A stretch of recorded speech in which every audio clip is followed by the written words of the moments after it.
जय हिंद बच्चों। आज का क्लास है हिंद चीन में राष्ट्रवाद। हिंद चीन किस क्षेत्र को कहते हैं उसे पहले समझते हैं। उनकी राजधानी कहाँ कहाँ है, वहाँ पर हिंद चीन नाम कैसे पड़ा, इन सारी बातों को चलो देखते हैं। तो सबसे पहले हिंद चीन को समझते हैं। तो ये रहा भारत। सपोज दैट इसको भारत को पहले बना के दिखाते हैं आपको।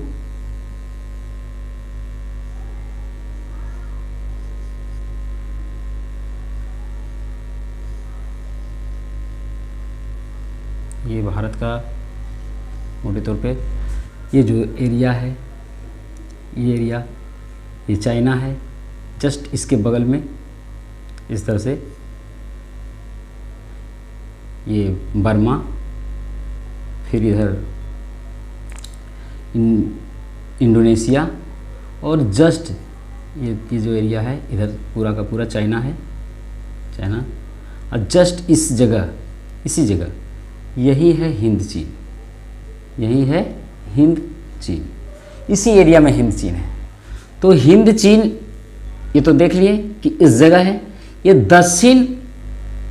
दक्षिण और पूर्व, दक्षिण पूर्व एशिया का जो भाग है, जो यहाँ पर है, इसी को हिंद चीन कहा जाता था।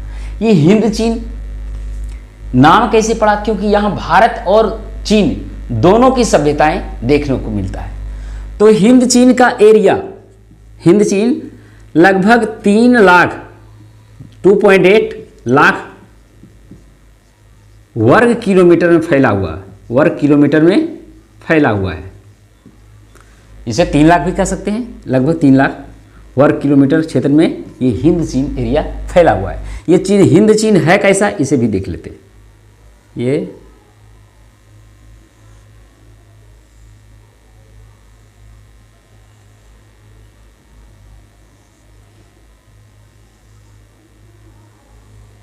ये देखिए, ये है वियतनाम, ये है वियतनाम।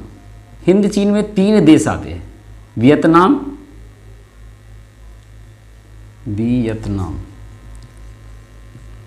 वियतनाम, ये रहा लाओस, और ये जो है कंबोडिया, ये रहा हिंद चीन। तो यहीं पे किस प्रकार फ्रांस ने अपना साम्राज्य स्थापित किया और फिर उसे जाना पड़ा, उसी को पढ़ने के लिए जा रहे हैं। तो हिंद चीन तो समझ गए ये कितने क्षेत्र में फैला हुआ है। 3 लाख वर्ग किलोमीटर क्षेत्र में ये फैला हुआ है। शुरुआत में, शुरू में यहाँ पर भारत के भी कुछ राजाओं ने जाके इस क्षेत्र में भारत के भी कुछ राजाओं ने जाके इस क्षेत्र में अपना अधिकार जमाया था। धीरे धीरे वहाँ पर बस भी गए और अपनी संस्कृति और सभ्यता को वहाँ लेकर गए। फिर कुछ दिन इसकी जब कमजोर स्थिति हुई, तो जब चाइना की शक्ति मजबूत हुई, तो उसने भी कुछ क्षेत्रों पर अपना अधिकार किया, जिसके कारण ये दोनों क्षेत्रों पर चीन का भी और भारत दोनों का अधिकार स्थापित हो गया। उसके बाद अब ये जो 3 क्षेत्र है, हिंद चीन में कितने क्षेत्र आते हैं? 3 क्षेत्र आते हैं। 3 क्षेत्र हैं। कौन कौन? वियतनाम,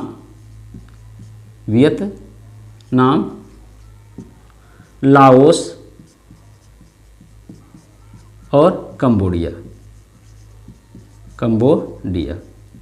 ये तीनों की राजधानी, एक तरफ देश, उसकी राजधानी। देश पहले कौन है? वियतनाम, इसकी राजधानी हनोई है, इसकी राजधानी हनोई। दूसरा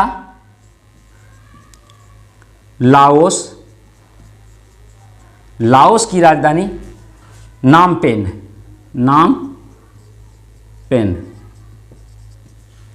और तीसरा कंबोडिया, इसकी राजधानी है वियंतियान,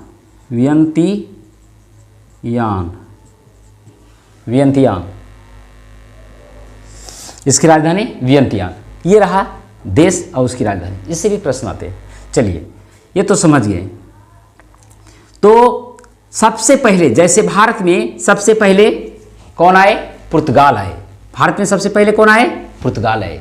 उसी प्रकार जब पुर्तगाल आए तो इसने भी धीरे धीरे इधर अपना क्षेत्र को बढ़ाया और पुर्तगाल भी सबसे पहले हिंद चीन में पहुंचा। तो हिंद चीन पहुंचने वाला सबसे पहले यूरोपीय कौन था? हिंद चीन पहुंचने वाला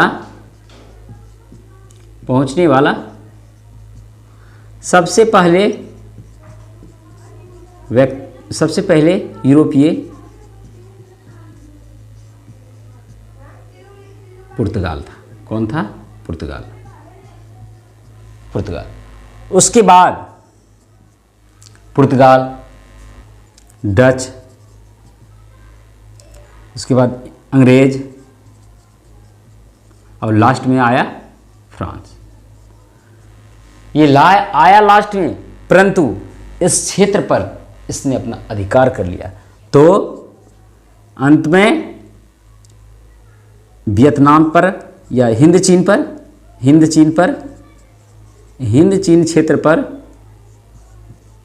क्षेत्र में किसका अधिकार हो गया? तो फ्रांस का अधिकार हो गया। फ्रांस ने अपनी सत्ता वहाँ पे स्थापित कर ली, अपना उपनिवेश वहाँ पर बना लिया।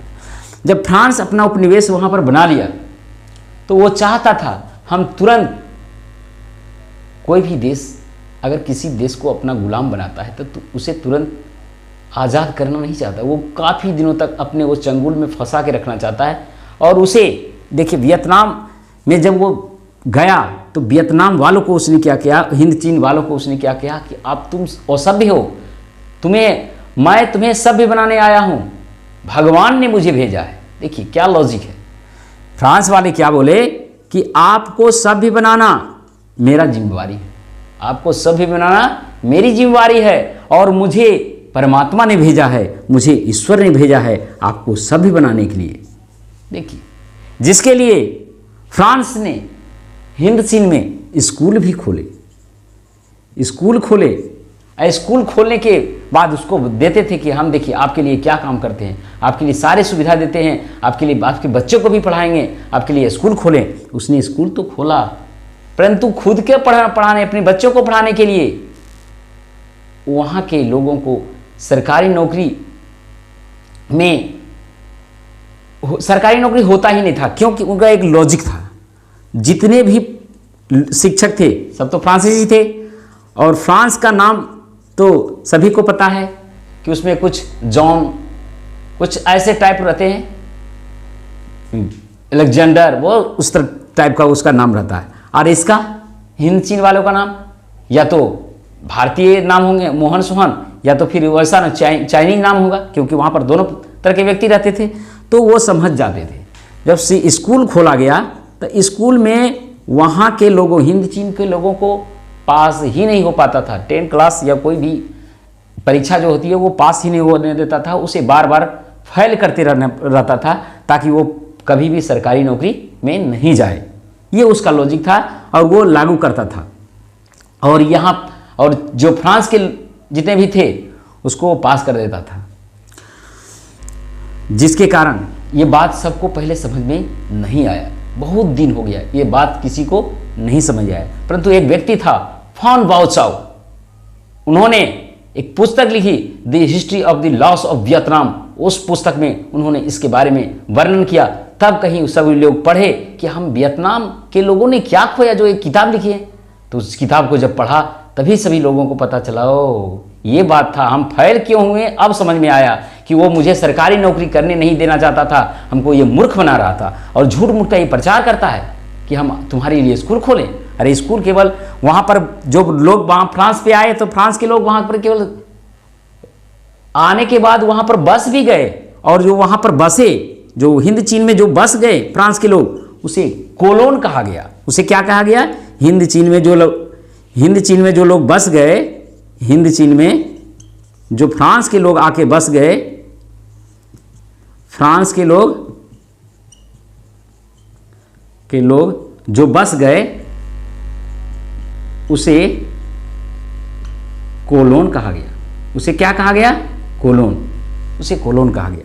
बस अब ये जब बात समझ में आया तब वहाँ पर धीरे धीरे सभी समझ गए बात कि ये बात है, ये केवल हम सबको मूर्ख बना रहा है।